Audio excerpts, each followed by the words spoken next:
এখানে ঝিঙে গাছের বীজ দিয়েছিলাম, দেখছি কত সুন্দর গাছটা হয়ে গেছে। এবার আমি লাগিয়ে নেবো। চলো আজকে কি রান্না করা যায় দেখি। আফরিন তো বললো আলু পোস্ত খাবো, তো আমি আলু পেঁয়াজ কেটে রেখেছিলাম। এবার এখানে হাঁড়িটা গরম হয়ে গেছে, এবার তেল দিয়ে আমি আলু পোস্তটার আলুগুলো আগে ভালো করে কষে নেবো, নুন লঙ্কা গুঁড়ো দিয়ে ভালো করে নেড়েচেড়ে অনেকক্ষণ ধরে কষবো।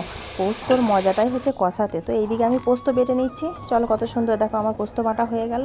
তো আমার পোস্ত বাটা হয়ে গেছে, আর এদিকে আলুটাও দেখছি মোটামুটি সেদ্ধ হয়ে গেছে। তো এবার পোস্তটা দিয়ে কিছুক্ষণ রেখে দেবো, রেখে নামিয়ে নিলেই হয়ে যাবে। দেখছি এদিকে বাবা ভাই বোনে দেখছি আবার চকলেট খাওয়া খাই করছে।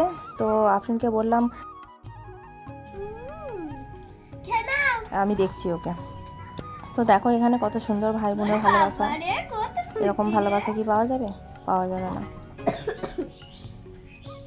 এইটা ওইখানে উঠে গেছে দাঁতের উপরে, দাঁতের উপরে উঠে গেছে। এই না খাও, দাঁড়াও আরেকটু দিচ্ছি, বলো।